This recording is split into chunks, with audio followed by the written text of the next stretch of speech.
shukrani za dhati kwa kutenga muda wako na kuungana nasi jioni hii ya leo ndani ya Mwale wa Kaki, ikiwa ni tarehe 14 mwezi Septemba. Jina langu ni Faith Kaulu na Fresh Wanjiku atatupa taarifa hizi kwa lugha ishara. Tumbatane hadi tamati. Sasa waziri wa elimu Profesa George Magoha ameweka wazi kwamba mikakati mipya ya ufunguzi wa shule imeangaziwa na kupendekezwa kwa kamati ya bunge, kwani idadi ya maambukizi ya virusi vya corona humu nchini yanaonekana kupungua. Akizungumza leo hii alipokutana na washikadau katika sekta ya elimu, Profesa Magoha amesema kwamba tarehe kamili ya ufunguzi wa shule nchini pamoja na mabadiliko ya kalenda ya shule yatatangazwa na Rais Uhuru Kenyatta wiki ijayo. And therefore, it is in good state for us this morning to have come to relook at this process with the facts available to us. And therefore, we have looked at all aspects, starting from universities and tertiary colleges, TVETs and TTCs, secondary school sector, primary school sector, and the pre-primary school sector. And we, as stakeholders, have come to a consensus that indeed it is time to relook, because the doctor has told you the curve is flattening.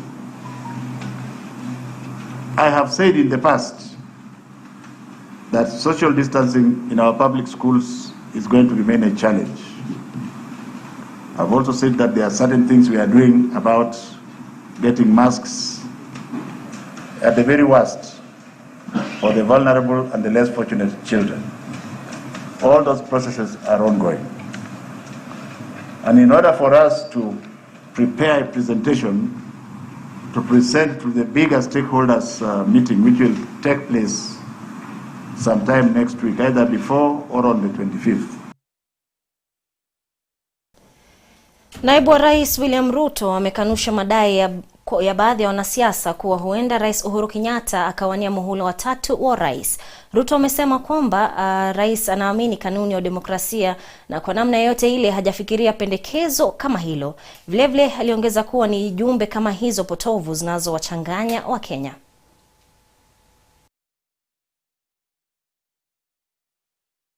At one point we are being told we need another layer of government, another layer of bureaucracy. At another moment, some other people are telling us that it is about extension of terms. The question you ask, my boss, President Uhuru Kenyatta, is a Democrat. I don't think President Uhuru Kenyatta has told anybody that he wants his term extended. So where are these people finding all this? I would dare ask, ulisikia wapi ati Rais Uhuru Kenyatta anataka term yake isongeshwe? Wewe ambaye unatupatia hiyo story, ulisikia wapi? Wakati huo naibu wa rais amesema kuwa kwa sasa hapingi mswada wa BBI, kwani hawezi kupinga hati ambayo hajapitia, ikizingatiwa kuwa hakuna yeyote anayefahamu kilicho ndani ya BBI. Kulingana naye, semi zinazoenezwa hapa nchini na viongozi mbalimbali ni propaganda tu, na kuwa Wakenya wataamua punde chapisho la BBI awamu ya pili litakapotolewa. Haya kijiri, Ruto amewahimiza viongozi wa kisiasa kuhubiri amani na kujitenga na matamshi ambao kwa njia moja au nyingine huenda yakazua vurugu kutokana na ukabila. Hiyo ulisikia wapi? The last time the BBI, the first report came out, we all said we had no issues. This other report has not come out. So why would anybody want any Kenyan to support a document that they have not seen? Why is there a lot of drama to push for a document that Kenyans have not read? That the next general election will not be canvassed around communities, ethnicities, and threats. It will be canvassed around issues, around programs, around policies, around a vision that brings Kenya together and tackles the most urgent and priority issues of unemployment and poverty. Kwingineko, mbunge wa Kapseret Oscar Sudi atazuiliwa na polisi kwa siku 2 zaidi hadi pale koti itakapotoa uamuzi wa iwapo mbunge huyo ataachiliwa kwa dhamana au la.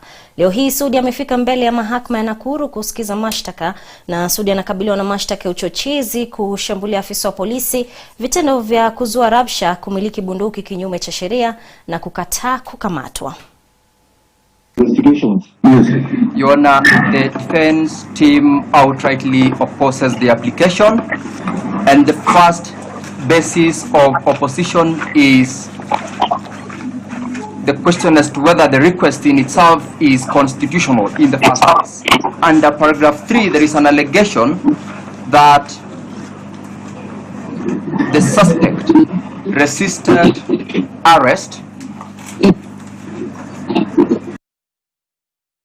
Hata hivyo, viongozi mbalimbali wamejitokeza kukashifu vikali mashtaka yanayomkabili mbunge Oscar Sudi na kusema kwamba mashtaka hayo si ya kweli. It's important for Kenyans to know that 5 minutes before the matter was heard, 3 new charges were introduced. 1, the charge of assault of a police officer. 2, the charge of possession of an illegal firearm. And 3, the charge of resisting arrest.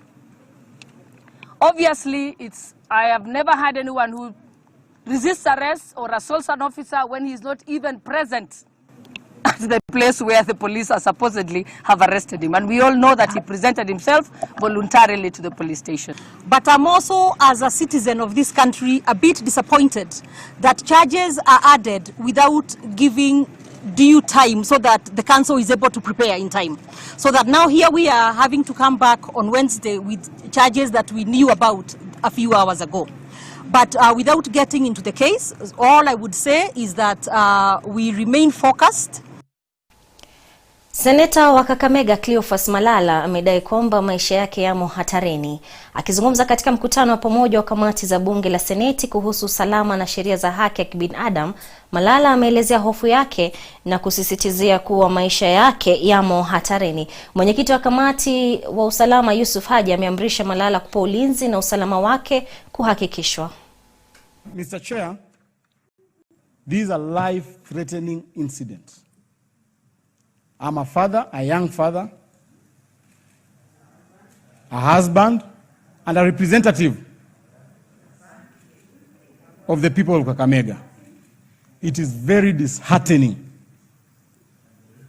for officers or for people to sit in a corner to think that they can take away my life.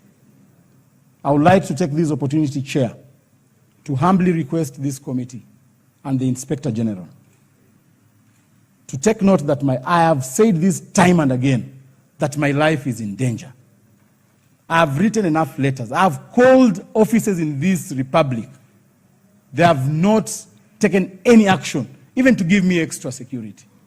I have gone to the Kakamega County Commissioner begging for security, Mr. Chair.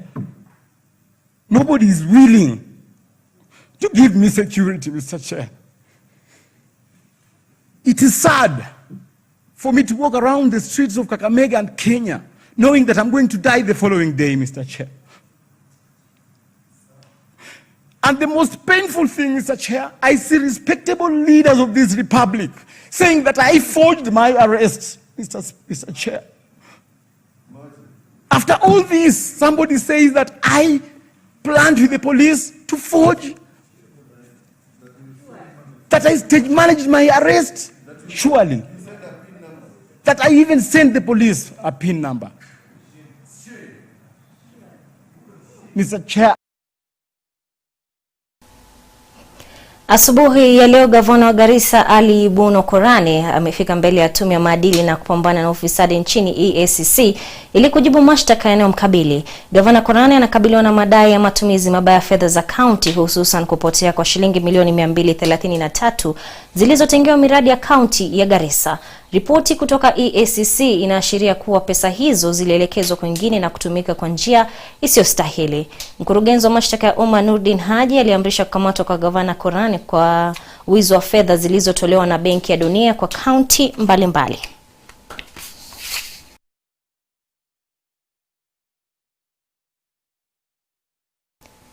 Tukisonga mbele, kiongozi wa chama cha Wiper Bwana Kalonzo Musyoka ametangaza kwamba chama cha Wiper kinajiandaa vilivyo ili kushiriki kwenye uchaguzi mkuu ujao. Leo hii chama hicho kimezindua waratibu uchaguzi mkuu ujao mwaka 2022, huku Bwana Kalonzo akisema kwamba chama cha Wiper kitapata sura mpya hivi karibuni kama mbinu ya kuimarisha nafasi yake ifikapo mwaka 2012 kwenye uchaguzi mkuu ujao. Each one of you opening an office within the next 3 months and getting members of NEC to come and commission and open these offices will send the right signals. This is a national movement. We took the decision to rebrand Wiper, including thinking of changing the name. Because there's those who say, how do you have a party whose symbol is a body part of a vehicle? But it has become a household name. We are going to change even our colors. We are rebranding in order to make it easy for every Kenyan to feel, as Senator Junior said, this is not a Mkamba party. We left that story long time ago. This is a national movement, ready and willing and able to liberate Kenya in real terms. Na mtazamaji, Mwale wa Kaku unakwenda kwenye mapumziko mafupi. Usiende mbali, maana tutarejea na taarifa zaidi ikiwemo ile ya kutoka kwenye Wizara ya Afya kuhusiana na takwimu za COVID-19 humu nchini. Kwa hivyo salia papa hapa. Kauli ya siku na Kirk TV. Hakuna kitu kigumu. Wananchi na viongozi tukikaa chini, yale mambo tunaona ni mazito, ni rahisi sana kwa roho zetu na kwa mioyo yetu. Ni roho zetu na mioyo yetu tutabadilisha. Yaani nia zetu. Bora tu viongozi wakubali kukaa pamoja, wakubali kusemezana. Mimi sioni mlima wote. Tujaribu kukaa kama familia. Nchi hii hakuna mtu atadumu milele. Kauli ya siku na Kirk TV.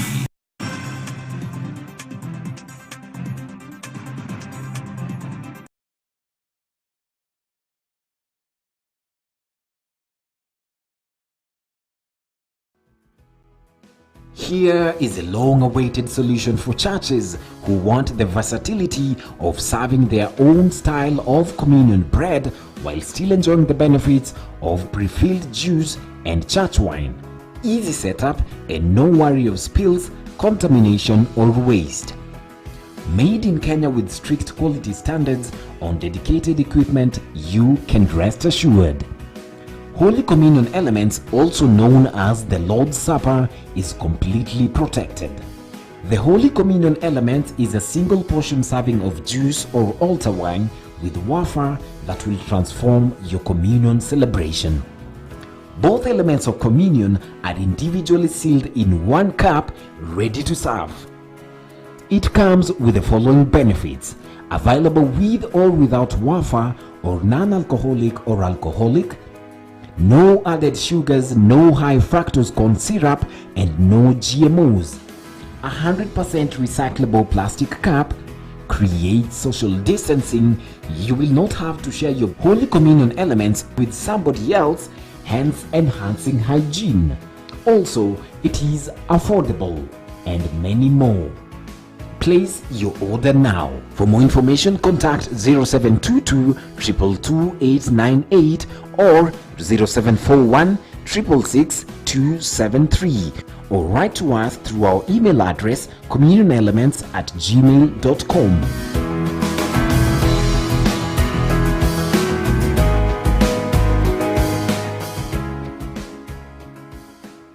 In 1891, when Kenyans were enjoying their social cultural lives, came the white Scottish missionaries led by Thomas Watson. They established a mission center in Kibwezi and later on moved to Thogoto. The mission work quickly bore fruits, and the most remarkable milestone was of 16th September 1920, when there was the most historical event, the ordination of first African church elders. That milestone marked the beginning of the indigenization of the Presbyterian Church of East Africa. The newly ordained elders labored in the vineyard of the Lord so passionately, and the evidence of the dedication is evident in the millions of the followers in the Presbyterian Church, the thousands of congregations all over East Africa, the thousands of schools they sponsor and own, the hundreds of health facilities that the church owns, the flourishing of the agriculture sector that the PCEA missionaries began, and the thriving of other key sectors that the church engages in. The contribution of these first elders ordained in 1920 has borne very lasting fruits. The foundation they laid is strong and stable to this day. For this reason, September 2020 is a very special season for eldership in PCEA. Tune into Kirk TV from Monday the 14th of September and learn about the office of a PCEA elder, its contribution in the family, church, society, institutions, governance, and the world at large. It will surprise you to meet the children and the grandchildren of those elders who were ordained in 1920, serving in the same position their fathers and grandfathers served 100 years ago. All these centennial celebrations will be happening under the theme, Bearing Lasting Fruits.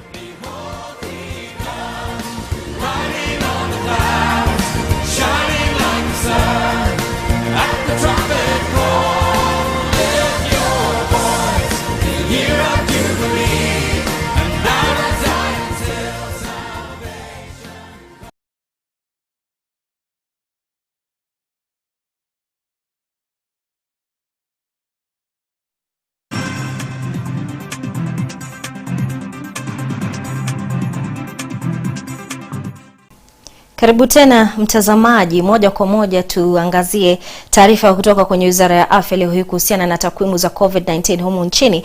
Leo hii tunaona kwamba maambukizi mapya yaliyotangazwa ni 48, idadi hii ikijumlisha idadi ya maambukizi humu nchini kufikia 36,205. Mtazamaji, maambukizi haya mapya 48 yamepatikana kutokana na sampuli 1081 zilizopimwa chini ya saa 24 zilizopita. Na tukitazama idadi ya waliopona chini ya saa 24 zilizopita ni kwamba watu 176 wamepona kutokana na virusi vya corona. 176 hawa wakijumlisha idadi ya waliopona kufikia 23,243. Huku kwa upande mwingine walioaga ni watu wawili tumewapoteza kutokana na ugonjwa huu, idadi hii ikifikia 624. Tukiangazia jumla ya maambukizi kwenye kaunti ni kwamba kaunti ya Nairobi imesalia kuongoza kwenye idadi ya maambukizi ya virusi vya corona. Idadi au maambukizi yaliyopatikana kufikia sasa kwenye kaunti ya Nairobi ni 19,990. Haya ni maambukizi yaliyopo kwenye kaunti ya Nairobi. Kaunti ya Kiambu ikifuata na 2,634. Mtazamaji, unaona kwamba ni idadi kubwa hapo katikati. Sijui inaashiria kwamba watu wa Nairobi hawavai barakoa vilivyo au vipi, lakini tunaona kwamba kaunti ya tatu ni kaunti ya Mombasa iliyo na maambukizi 2,603, huku kaunti ya Kajiado ikiwa ni kaunti ya 4 inayoongoza kwenye idadi ya maambukizi ya corona humu nchini, ikiwa kwa sasa hivi imeripoti maambukizi 1,934. Sasa tukiangazia saa 24 zilizopita ni kwamba kaunti ya Mombasa inaongoza kwenye idadi ya maambukizi mapya, watu 20 wakiwa wamepatikana na virusi vya corona kutoka kaunti ya Mombasa. Kaunti ya Nairobi watu 15, Tharaka Nithi watu 4, kaunti ya Kiambu, kaunti ya Kilifi na kaunti ya Meru watu 2, huku kaunti ya Machakos, kaunti ya Wajir na kaunti ya Homa Bay mtu 1 tu.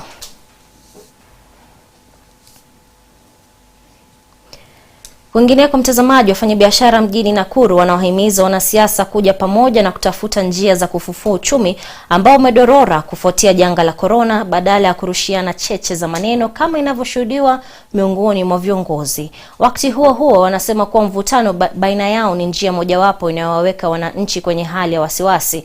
Wakizungumza huko Njoro, kaunti ya Nakuru, wafanyabiashara hao wamewalaumu wanasiasa kwa kukosa kuyapa maslahi ya wananchi na taifa la Kenya kipaumbele na badala yake kufanya mambo kwa manufaa yao wenyewe. Wale ambao wanazungumza maneno hayo ambayo yanaleta taharuki wasikaingishe Kenya hii kwenye janga lingine, kwa sababu leo hii hilo janga ambalo tuko ndani yake bado limeshinda hata madaktari kukabiliana nalo. Jinsi ambavyo mambo yanaenda, tumeona kuna mikutano ya kisiasa ambayo inaendelea, na kwa hivyo kama mikutano mingine inaendelea, kwa nini si makanisa watu wakaweza kurudi makanisani? Kanisani saizi target ni 100. Kwa hivyo ningependa tu kumuomba ya kwamba afungue tu vile ambavyo kulikuwa kama kitambo, ili kwamba watu wakaweza kupata na nafasi nzuri ya kwenda mbele ya Mwenyezi Mungu. Tofauti za kisiasa ndio utamu wa siasa. Na ni vizuri, lazima tuwe na tofauti. Na haya mambo huwa ya kawaida. Na hiyo ndio changamoto ya siasa, lakini ikifika kwa matusi inakuwa ni vigumu. Lakini ya muhimu sana ni kuweka amani. Mimi ningeomba nchi hii na wananchi na wanasiasa na viongozi wote tuweze kuweka amani ili tuweze kupata maendeleo. Kwingineko, familia 3200 kutoka eneo la Ngutatu huko Kisauni, Mombasa zimeandamana kupinga kufurushwa kwa lazima kutoka kwa kipande cha ardhi na mmiliki mmoja wa kibinafsi. Na kwingineko, wakazi wa Wangwachi eneo bunge la Laikipia Magharibi wameitaka serikali kuwahusisha maafisa wa polisi wa akiba ili kurudisha au kurudufisha vita dhidi ya wizi wa mifugo eneo hilo. Mengi zaidi na Vincent Kerosi katika mseto huu wa taarifa za kaunti. Familia takriban 3000 za maskwota kutoka eneo la Ngutatu Kisauni, Mombasa zimepiga kambi nje ya afisi ya mbunge wa Kisauni kupinga kufurushwa kwao kutoka kwa kipande cha ardhi ya ekari 589 wanayosema waliachiwa na mababu zao. Sisi tumeamua hatutamfuata huko, tunamngojea hapa mpaka aje. Na tunapika chakula yetu hapa masafuria haya. Kama hata kuja sisi tutalala hapa. Blanketi haya, mattresses ziko hizi hapa. Kama hata kuja sisi tuko hapa. Hata iwe ni wiki nzima. Magistrate wa Shanzu alikuja mahali pale akasema familia zilizo pale zimekaa miaka mingi, kwa hivyo ziendelee kukaa mpaka mwisho wa koti. Na ikaeleweka ya kuwa Usenderi anafaa kutupa kipande cha ile shamba. Wenyeji hao wameapa kutoondoka katika afisi ya mbunge Ali Mbogo baada ya kupewa kichapo na maafisa wa polisi walipojaribu kuandaa mkutano kusuluhisha utata kuhusu ardhi hiyo. Tumefaili kesi, tuna court order, lakini contractor amedefy court order. Sasa tumekuja hapa kwa mbunge. Mbunge wetu yuko katika Parliamentary Select Committee ya Land. Kwingineko katika kaunti ya Murang'a, wapasua mawe migodini Kandundu wamepinga hatua ya serikali kusitisha shughuli zote kwenye migodi hiyo kutokana na sababu za kiafya. Kulingana na hapa, kuna kware zaidi ya 10 na kitu, close to 20. Laborers more than 400. Ukiangalia paroli ama per trip, roli kiingia kwa kware kuchukua mawe, kuna county government. Ukiangalia hapo utaona watu wa Kanjo. Lori yenye inabeba mawe zaidi ya 500 kwenda juu inalipa 700. Serikali iangalie hiyo maneno, waongee na wene hiyo matajiri mashimu. Wakubali hizi mashini iendelee, ndio hao vijana na watu wote warudi kazini. Wachimbaji hao wanasema kwamba migodi hiyo ndicho tu chanzo chao cha riziki ya kila siku. County government, watu wa NEMA na watu wengine ambao ni wa public health wangepeana muda, hata kama lazima tufuate government measures zenye wamepeana. Hata hivyo, afisi ya afya ya umma eneo hilo imesema kwamba migodi hiyo haina vyeti rasmi na kwamba hawafuati maagizo ya Wizara ya Afya kuhusu msambao wa virusi vya corona nchini. Tumalizie kaunti ya Laikipia ambapo kero ya wizi wa mifugo wa mara kwa mara umewachosha wakazi, wakitaka serikali kutumia askari polisi wa akiba kumaliza kabisa matukio hayo. Ni nini hii iko katika Laikipia West? Tungetaka sana kuijua. Laikipia West imekuwa tukiibiwa mali yetu, kufuata ni kama kulilia serikali, hata karibu mtu afuate akiwa kwa kaburi. Jambo ni hili, tumeshuhudia mara mbili, kama vile nimesema, mali ikiibiwa upande ule. Kuna hiyo station ya Astu pale Naibor. Serikali ambayo hufanya kazi ni hii kwa hapa, kwa sababu sio ingine. Mifugo ikiibiwa upande ule, hawa askari na officers wanasema, ama hii serikali ya upande ule wanasema hakuna kufuata mifugo. Haya yanajiri wiki mbili tu baada ya wezi wa mifugo kuvamia eneo la Wangwashe na kutoka na mifugo wapatao 150 wakitokomea mbuga ya Laikipia. Nikiripotia Mwale wa Kirk, mimi ni Vincent Kerosi. Naam, katibu wa kudumu katika Wizara ya Michezo, Tamaduni na Urithi, Bi Josephetha Mukobe ameonyesha kuridhishwa kwake na ujenzi unaoendelea wa shilingi milioni 59 ili kuboresha mnara wa Vasco da Gama huko Malindi. Akizungumza alipozuru sehemu ya mnara huo, Bi Mukobe amesema kuwa ukuta unaojengwa ili kuzingira mnara huo ni njia mojawapo ya kuulinda na kuhakikisha vizazi vijavyo vinafaidika na kujifunza. Vile mnara huo wa kihistoria ulijengwa na raia wa Kireno Vasco da Gama mwaka wa 1498 na ulikuwa katika hali ya kuvunjika kutokana na mawimbi mazito. You know, our Ministry of Culture and Heritage Our role is to protect and preserve our culture and our heritage. And this Vasco pillar is part of our history. When the Portuguese came to the East African coast, and they built this pillar mainly for use by the ships at that time. I'm sure the technology has changed now, but it used to have a very important role those days to guide the ships that are coming, docking here in Mombasa, in Malindi. As a ministry, we thought it's very important for us to preserve this icon for Malindi, because if you can imagine, if this pillar fell into the ocean, then that image you have of a city of Malindi will be gone forever. And that's why government has decided to spend that 59 million to rehabilitate it. Kufikia hapo mtazamaji, sina la ziada ila kutamatisha Mwale wa Kirk jioni hii ya leo, ila kabla sijaondoka ningependa kukujuza kwamba itakapotimia saa 3 kamili Vincent Kirosi atakuwa anatuletea makala maalum akianzisha rasmi wiki ya kusherekea wazee wa kanisa wa PCEA. Kwa hivyo ungana naye itakapotimia saa 3 kamili ndani ya Kirk TV. Jina langu ni Faith Kaulu, Fresha Wanjiku ametuletea taarifa hizi kwa lugha ya ishara. Shukrani za dhati hadi tutakapoonana tena atakaporidhia Maulana. Kwa heri.